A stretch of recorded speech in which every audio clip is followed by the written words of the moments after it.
कथेचं नाव आहे घाबरट. भाग दुसरा. लेखिका निशा गायकवाड. भाग पहिल्याची डिस्क्रिप्शन बॉक्समध्ये लिंक दिलेली आहे. आता पुढे. कामावर गेल्या गेल्या तर नाही, पण दीड तासाने मला थोडी सवड मिळाली. मी थोडा दुकानाबाहेर आलो आणि तिला फोन लावला. हॅलो मिसेस तळपदे, बोला. तिचा शांत आणि माझा फोन जणू अपेक्षितच होता असा स्वर. माझ्या सर्वांगातून एक लहर जाते असं मला जाणवलं. कसं आहे अश्वथ? आता नाही ना लागलं त्याला? मी बोलायला सुरुवात केली. छे हो, अहो दुपारनंतर विसरला देखील. तुम्हाला समृद्धीने सांगितलं का? तिने मला विचारले. तुम्हाला कसं कळलं? म्हणजे तुम्हाला माहीत होतं ते दोघं एकाच वर्गात आहेत म्हणून?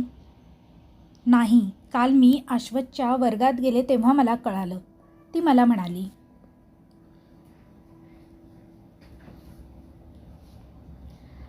असं होय. बाकी? मी पुढे विचारण्याचा प्रयत्न केला. बाकी ठीक, इतकंच बोलून ती थांबली. पुढे काय बोलावं हे मला काही सुचेना. मला तिला विचारायचं होतं, तुला काय दुःख आहे? मला तू सांगू शकतेस, मी ऐकेन. अगदी तू बोलशील तितका वेळ ऐकेन. पण मी यातलं काहीच बोललो नाही, बोलणारही नव्हतो. आणि तेवढ्यात मला मालकांनी हाक मारली. ती तिने ऐकली बहुतेक. तिने फोन काही न बोलता ठेवून दिला. दुपारी मी स्वतः तिला मेसेज करणार होतो, पण पाहतो तर काय, तिने मला पुन्हा ब्लॉक केलं होतं. माझा प्रचंड हिरमोड झाला. चरफडत मी जेवण उरकलं. खरं तर मला आज खूप बेचैन वाटत होतं. कदाचित अंगात थोडा ताप असेल म्हणून देखील असेल, पण सकाळी जेव्हा आपण तिच्याशी बोलत होतो तेव्हा मात्र हे असं काही जाणवत देखील नव्हतं. मग आता हे आजारपण का जाणवतंय? मालकांना सांगून मी जरा पाय मोकळे करायला बाहेर पडलो. दुकानाच्या गल्लीबाहेर समोरच मुख्य रस्ता होता. तिकडे न जाता मी डाव्या दिशेला वळलो. तिकडे एक पानाची टपरी होती. तिकडे जाऊन मी बडीशोप विकत घेतली आणि तीच चघळत काही वेळ तिथेच थांबलो. पुन्हा खिशातून मोबाईल काढून चेक केला. तिने अजूनही मला ब्लॉक ठेवलं होतं. मी पुन्हा दुकानात शिरलो. एक पाठमोरी बाई साड्या पाहत उभी होती, पण तिचं लक्ष साड्यांकडे नव्हतं. ती दुकानात कुणाला तरी शोधत होती. तिचा चेहरा पाहण्यासाठी मी मुद्दामहून तिच्या बाजूने जाऊ लागलो, तर ती तळपदे बाईच होती. तिला बघून मी मनापासून सुखावलो. अरे वा, साडी खरेदी, ते पण आमच्या दुकानात, मी तिला म्हणालो.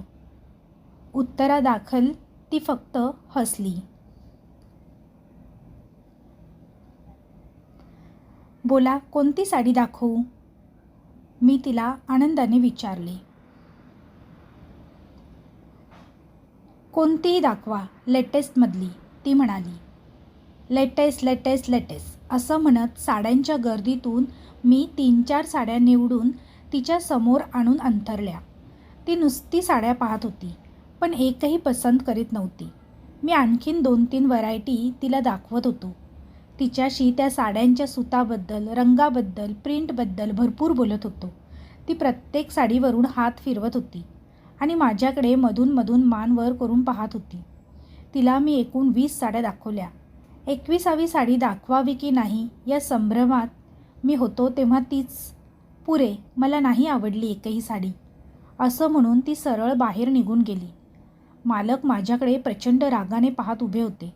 मूर्ख आहेस का? पहिल्या 5 साड्या दाखवल्यानंतर गिरायकाला खरेदी करायची आहे की नाही हे समजतं. तुझ्या ओळखीची बाई होती म्हणून तिला अख्खं दुकान दाखवशील का?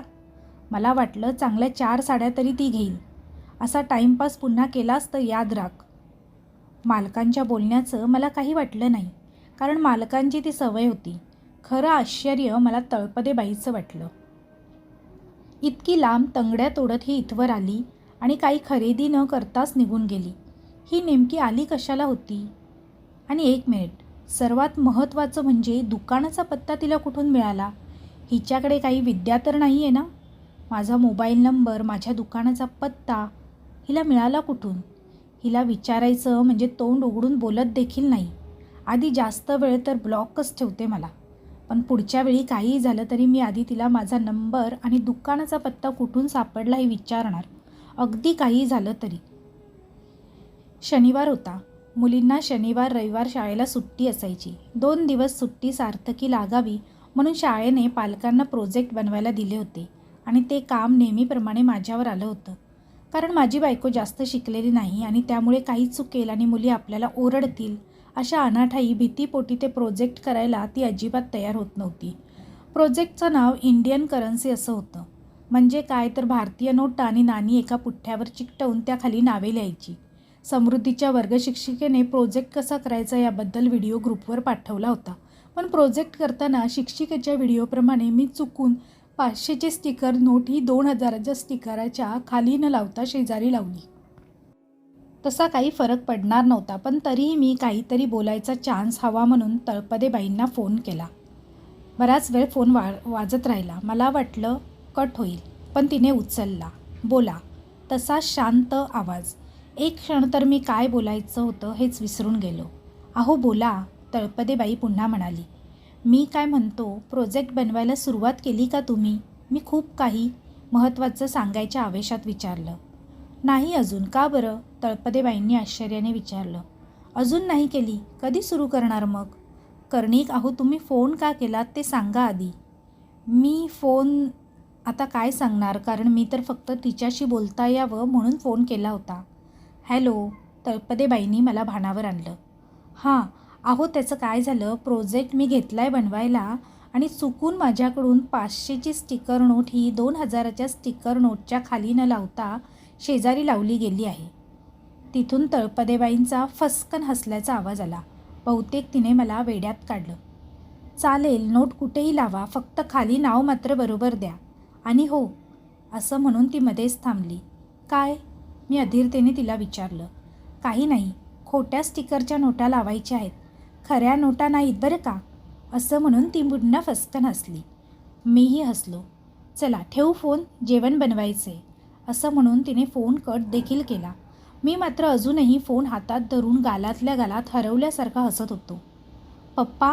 कोण होतं? कुणाशी बोलत होतात? समृद्धीने मला विचारलं. कोणी नाही. चला आपल्याला प्रोजेक्ट बनवायचा आहे ना, असं म्हणून मी हळूच स्वयंपाकघरात नजर टाकली.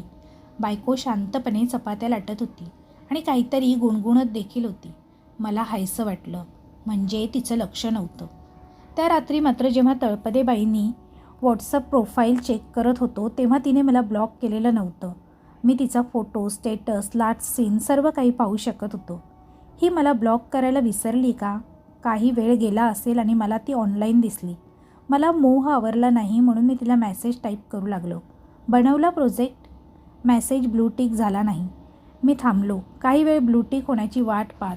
बहुधा ती स्टेटस अपडेट करत होती. मी तिच्या स्टेटसवर गेलो. तिकडे जवळपास 5-6 फोटो आत्ताच टाकलेले दिसत होते. सर्व फोटो तिचेच, काही लग्नानंतरचे, काही लग्नाआधीचे होते.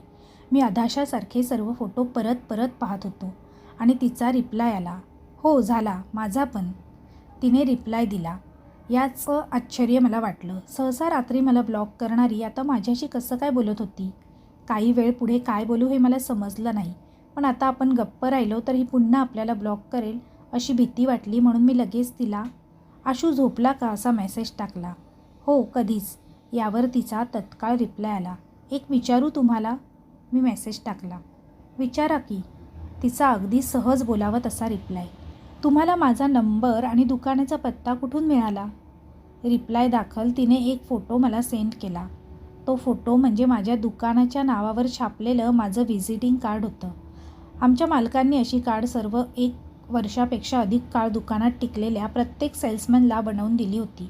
याचे 2 फायदे होते. एक म्हणजे आपल्याकडे आपल्या नावाचं व्हिजिटिंग कार्ड आहे याचं सेल्समनला अप्रूप वाटे आणि दुसरा फायदा म्हणजे कार्डावर दुकानाचं नाव आणि पत्ता असल्यामुळे जर आमच्याकडून काही कस्टमर दुकानात आले तर आम्हाला त्यावर कमिशन आणि त्या कस्टमरला त्याच्या खरेदीवर डिस्काउंट मिळत असते. नवीन पद्धत आमच्या दुकानात अलीकडे सुरू झाली होती.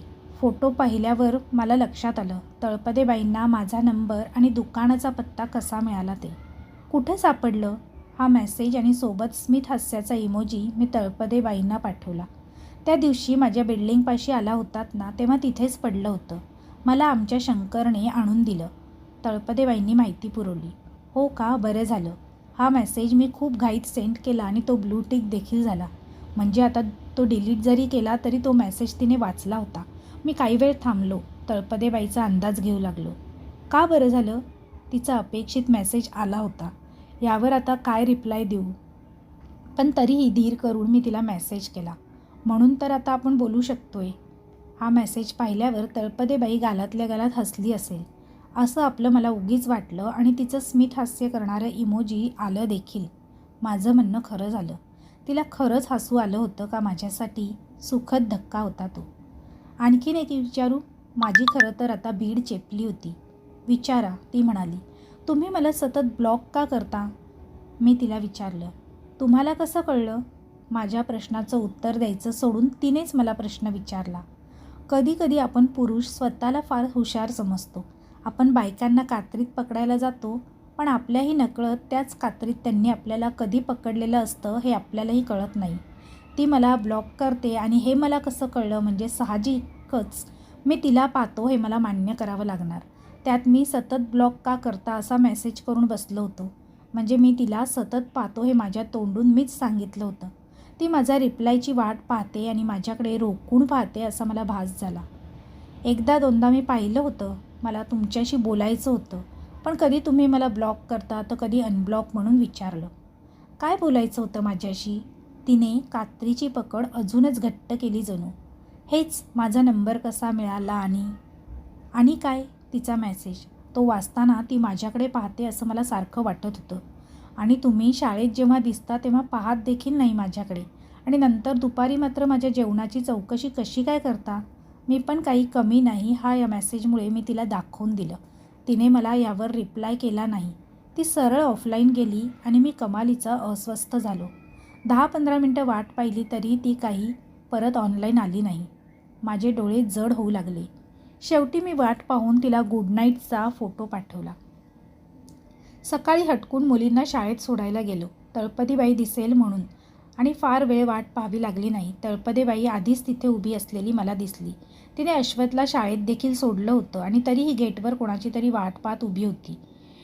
डोळे लकलकल्यासारखे मला दिसले. कदाचित तो माझा भासही असू शकतो. यू-टर्न घेणार पण माझी नजर तिच्याकडे गेली. एकटक नाही, पण सतत राहून राहून माझ्याकडे पाहत होती. तिच्याशी बोलावं की नाही या संभ्रमात मी होतो. तिने मला बाय केलं, पण मी थोडासा हादरलो आणि आजूबाजूला आम्हाला कोणी पाहतंय की नाही याकडे पाहिलं. सर्व पालक आपापली मुलं नीट जात आहेत हे पाहण्यात गर्क होते.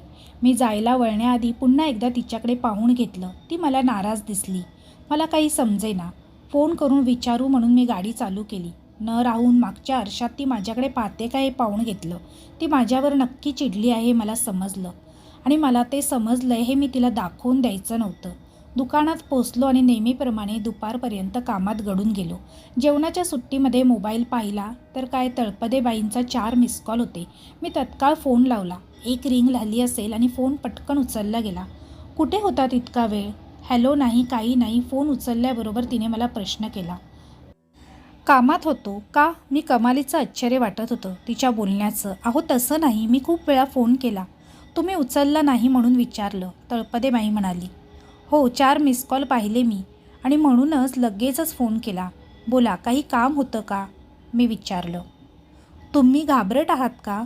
तळपदेबाईंनी काहीसा असंबद्ध प्रश्न विचारला. सॉरी, मी समजलं नाही. मी विचारलं.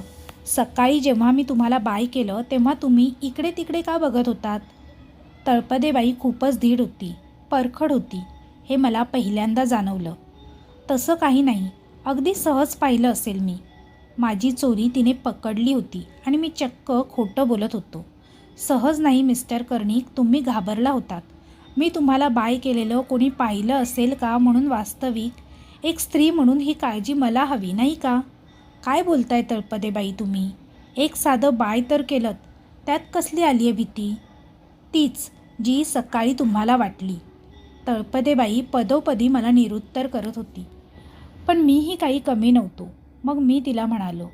हो, तुम्ही बरोबर ओळखलं मला. वाटली एक क्षण भीती, पण आपण शेवटी समाजात राहतो त्याचाच एक भाग बनून. आपली मुलं त्या शाळेत शिकतात. उद्या आपल्यामुळे आपल्या मुलांवर कोणी बोट उचलता कामा नये म्हणून वाटली असेल कदाचित भीती मला. बोला, यात काय चुकलं माझं? आता मी तिला निरुत्तर केलं होतं. मी तिच्या प्रतिसादाची वाट पाहत थांबलो होतो. मला वाटलं ती पुढे काहीही बोलणार नाही. माझा अंदाज साफ खोटा ठरला. काल रात्री तुम्हीच मला रात्री मेसेजवर म्हणालात ना, तुम्ही शाळेत जेव्हा दिसता तेव्हा बोलत नाही माझ्याशी आणि नंतर दुपारी माझ्या जेवणाची चौकशी कशी करता म्हणून. अच्छा, म्हणून हे असं तर? मी हसत हसत म्हणालो. हो, ती ठाम स्वरात म्हणाली. पण तुम्हाला कारण तर समजलं ना माझ्या वागण्याचं? मी मूड हलका करायच्या उद्देशाने म्हणालो. हो समजलं, पण त्यावेळी मात्र राग आला होता. ठीक आहे, उद्या मी सुद्धा तुम्हाला बाय करेन, ते पण सर्वांसमोर हात हलवून. मी म्हणालो. नको, काहीही गरज नाही, ती म्हणाली. आता काय झालं? करेन मी खरंच. आपली मुलं तिथे शिकतात आणि खरं तर याची जाणीव मला देखील असायला हवी. आता माझे शब्द ती बोलत होती. नाही नाही, तुम्ही साफ मनाचे आहात म्हणून ते अगदी साहजिकच तुमच्याकडून घडलं. प्लीज त्याचं वाईट वाटून घेऊ नका आता, मी तिला समजावलं. ठीक आहे, बाकी काय, कसं चालू आहे काम? तळपदेबाईने विषय बदलला. ठीकच म्हणायचं, आला दिवस ढकलायचा, मी म्हणालो. असं का म्हणता? छान काम आहे, संसार आहे, तुम्हाला काय आहे कमी? ती म्हणाली. काम करतोय पण शेवटी माणूस आहे मी. नको वाटतं कधी कधी. वाटतं सोडून द्यावं सगळं आणि पळून जावं कुठेतरी. काय, तुम्हाला सुद्धा? तिने विचारलं. म्हणजे काय मला सुद्धा? मी आश्चर्याने तिला विचारलं. हेच, पळून जावंसं वाटतं का कधी कधी? ती म्हणाली. हो, बरेचदा वाटतं. खरं सांगायचं तर मी अगदी सहज असं बोलून गेलो होतो. आणि तेवढ्यात आश्वत तिथे आला, कारण तो तिला कुणाशी बोलतेस मम्मा, मला फोन दे असं म्हणू लागला. मी काही वेळ थांबलो, पण कदाचित तो ऐकत नसावा. तळपदेबाईंनी फोन बंद केला. मी स्वतःशीच हसत दुकानात शिरलो. आज मला खूप हलकं वाटत होतं.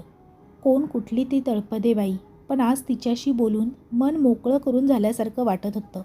उरलेला संबंध दिवस त्याच उत्साहात पार पडला. दुकान बंद करून गाडी स्टार्ट करणार तेवढ्यात माझा फोन वाजला. मला वाटलं बायकोचा असेल, निघाले का वगैरे विचारायचं असेल, पण तो अननोन नंबर होता. हॅलो कर्णिक, मी तळपदे बोलते. तळपदेबाई? अहो, हा कोणाचा नंबर? मी आश्चर्याने विचारलं. माझाच, पण तुम्ही या नंबरवर फोन करू नका कधीच. या नंबरवरून मीच फोन करेल तुम्हाला, ती म्हणाली. बरं, ठीक आहे, पण हा नवीन नंबर कशासाठी? काही खास कारण? मी विचारलं.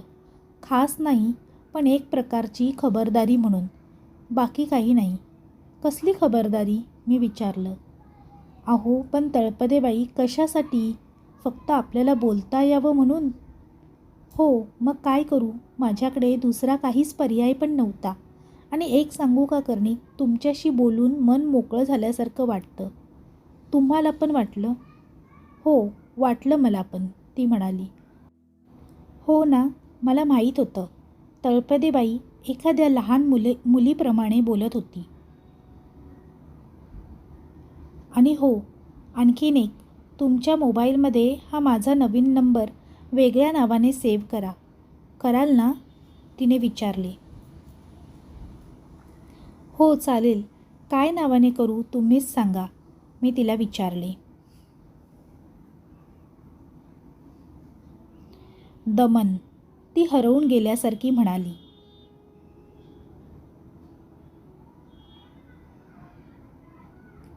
दमन? हे काय नाव? अर्थ काय याचा? मी विचारलं. काही नाही, माझं नाव दामिनी आहे ना, म्हणून दमन हे नाव सुचवलं, बाकी काही नाही, ती म्हणाली. दामिनी? वा, छान नाव आहे तुमचं. आणि हे दमन पण आवडलं मला, मी म्हणालो. दमन आणि आवडलं?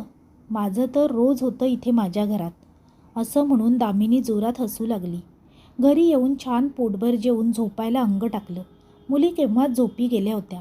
दामिनीशी बोलत राहिल्यामुळे मला घरी यायला अर्धा पाऊण तास उशीर झाला होता. बायको सर्व मागचं आवरत होती. माझ्या डोक्यात पुन्हा तोच शब्द नाचू लागला.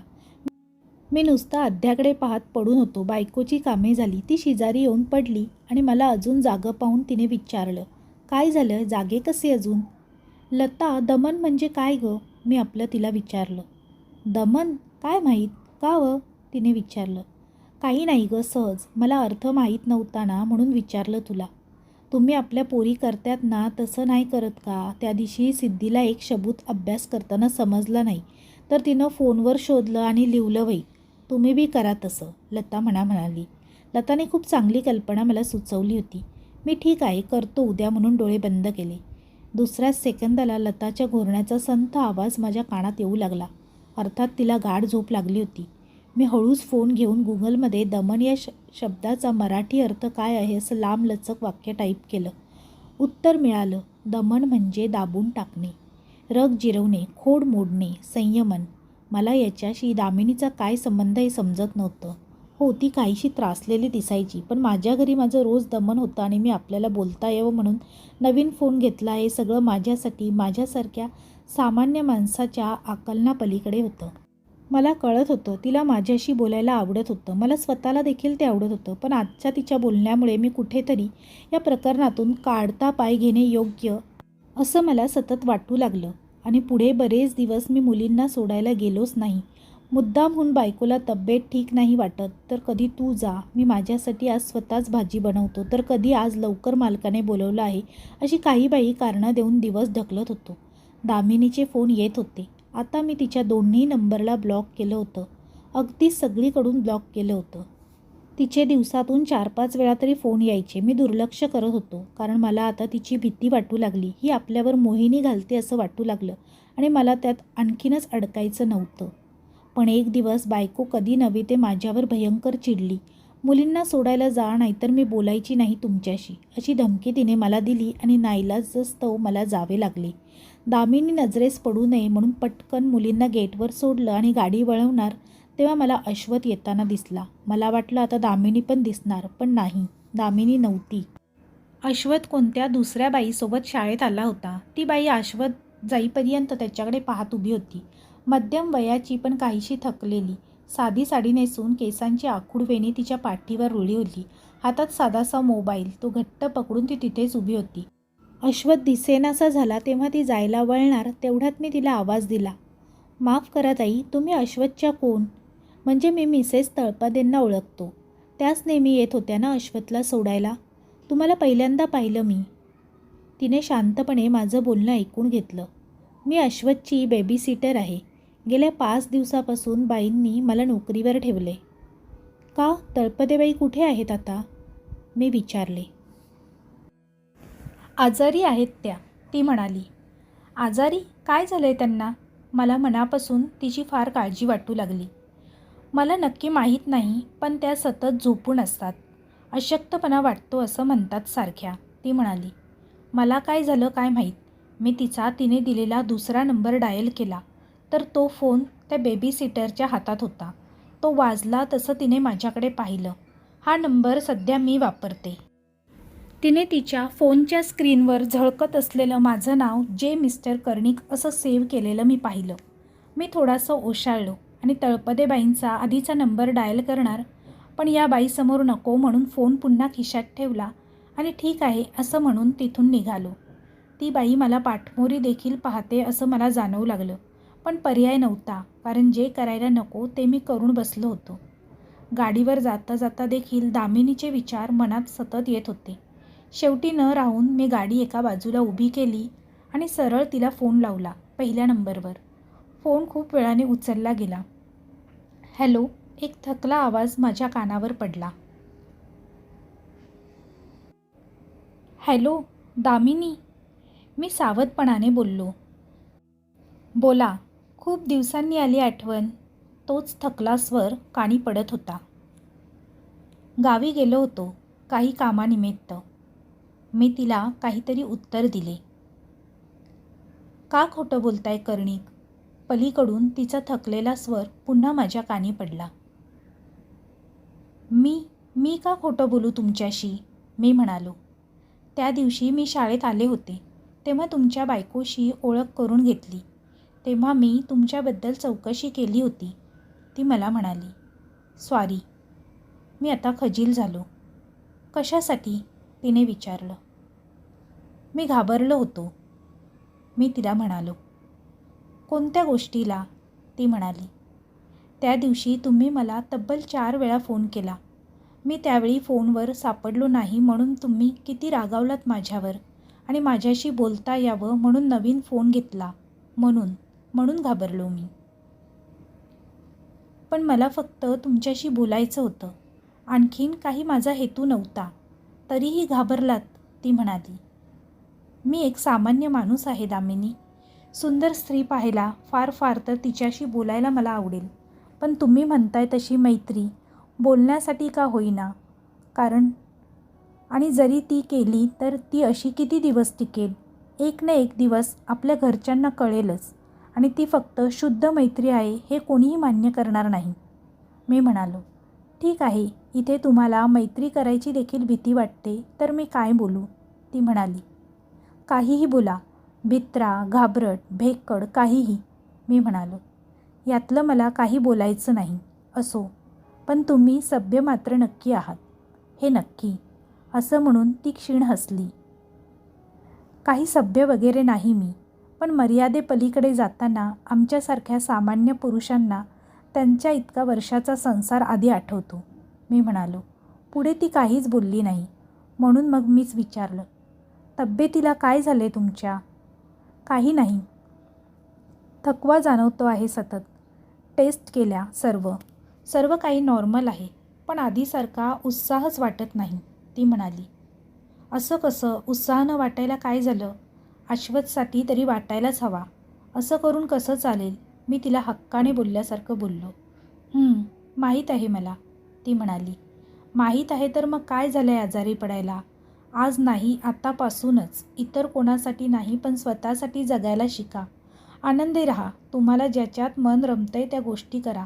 अडचणी, त्रास, कटकुटी कोणाला नसतात, पण आपण जर तेच धरून बसलो तर आयुष्य जगणार कधी? मान्य आहे सर्व गोष्टी तुमच्या मनासारख्या घडणार नाहीत, पण स्वतःला आनंदी ठेवण्यासाठी जगा. जे करणं शक्य आहे ते तर तुम्ही करू शकता.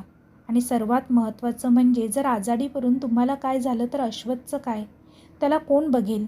इतकं सगळं बोलताना मला जाणवलं नाही, पण जेव्हा मी बोलायचं थांबलो तेव्हा मला मुसमुसण्याचा आवाज कानी पडू लागला. दामिनी, शांत हो. रडू नकोस. मी पहिल्यांदाच तिचा एकेरी उल्लेख केला. Thank you Karnik. Thank you so much. मी हरवले होते स्वतःमध्ये. नाही करणार मी पुन्हा असं. राहील मी आनंदी. माझ्या अश्वथसाठी. नक्कीच चांगली होईल, ती म्हणाली. काळजी घे स्वतःची. ठेवतो मी फोन. त्यापुढे मी इतकंच म्हटलं आणि फोन ठेवला. इथून पुढे कधीही मला दामिनीचा मेसेज, फोन काहीही येणार नव्हता. त्यामुळे तिने मला ब्लॉक केलंय की अनब्लॉक हे पाहणं मी सोडून दिलं. काही दिवसांपूर्वी माझ्या आयुष्यात आलेली एक सुंदर बाई अशा प्रकारे निघून गेली होती. तिची काय अपेक्षा होती माझ्याकडून? फक्त बोलणं. आणि ते जरी असलं तरी बोलणं कुठवर चाललेलं असतं. पुढे त्याचं रूपांतर भेटीत किंवा शरीर संबंधात नक्कीच झालं असतं. आता प्रश्न पडतो, मला हे नको होतं का? किंवा मला हे आवडलं नसतं का? तर निश्चितच आवडलं असतं, कारण मी सुद्धा हाडामासाचा माणूस आहे.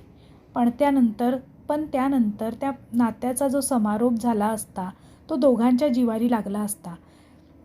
किंवा 2 कुटुंब, आमची मुलं ज्यांचा काही अपराध नाही ते त्यात होरपळून निघाले असते.